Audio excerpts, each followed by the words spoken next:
আসসালামু আলাইকুম। প্রতিদিনের মতো কাজ শুরু করলাম রান্না করতে। গোস্ত ভুনা করব আর সাদা ভাত রান্না করব। ঈদের রান্না, বাসায় থাকবো না, বেড়াইতে যাবো, এই জন্যই রান্না করছি। পুঁটি মাছ ভাজছি, ইলিশ মাছ ভাজছি, একটু সেমাই রান্না করেছিলাম। সেমাইটা ভিডিও করলাম না, কিন্তু শরীরটা ভালো ছিল না।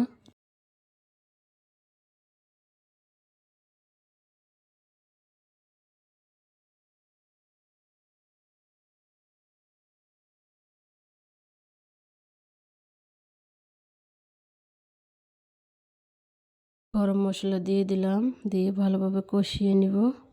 এভাবে গরুর গোস্তটা কষিয়ে নিব।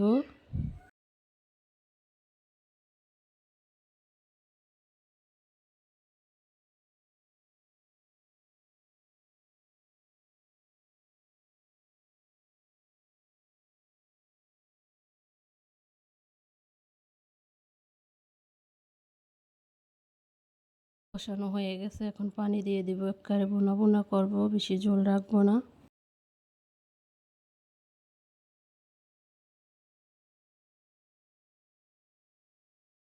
গোস্তটা রান্না হয়ে গেছে, এখন তুলে দিলাম। মাছ ভাজবো, ফ্রাই প্যানে দিলাম তেল, তেলটা গরম হয়ে গেছে, দিয়ে দিলাম মাছ। মাছ উল্টিয়ে পাল্টিয়ে ভেজে নেব। সাদা ভাতের সাথে পুঁটি মাছ ভাজা খাবো।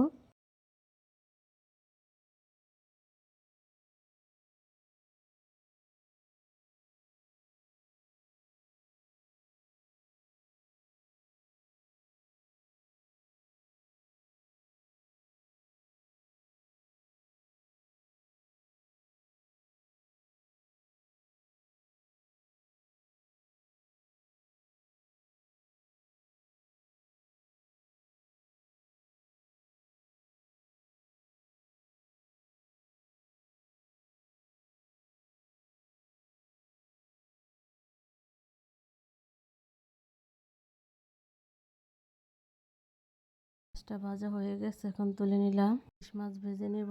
ফ্রাই প্যানে দিলাম তেল, তেলটা গরম হয়ে গেছে, দিয়ে দিলাম মাছ। উল্টিয়ে পাল্টিয়ে ভেজে নেব।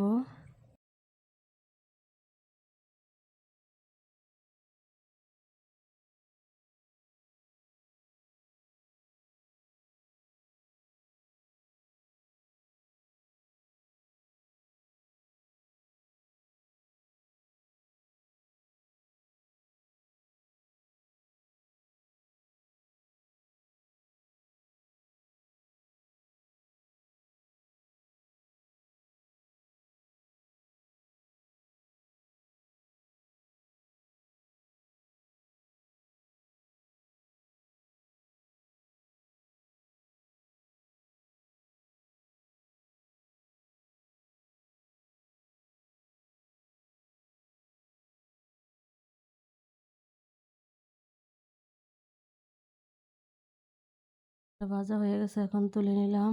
পিঠা ভাজবো। কড়াইতে দিলাম তেল, তেলটা গরম হয়ে গেছে, দিয়ে দিলাম পিঠা। পোস্ত পিঠা ভাজতেছি।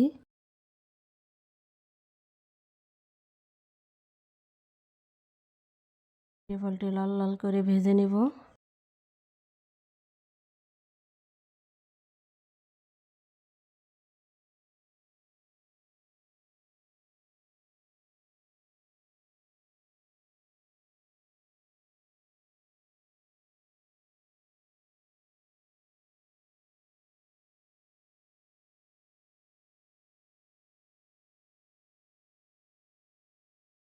পিঠা ভাজা হয়ে গেছে, এখন তুলে নিলাম। তেলের পিঠা ভাজবো। কড়াইতে দিলাম তেল, তেলটা গরম হয়ে দিয়ে দিলাম পিঠা। পিঠাটা লাল লাল করে উল্টিয়ে পাল্টিয়ে ভেজে নেব।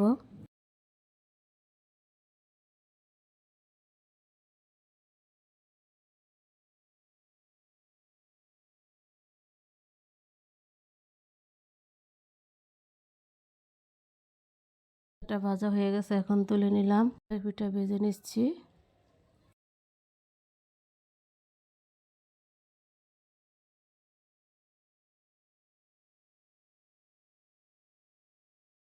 এটা লাল লাল করে একটু ভেজে নিব।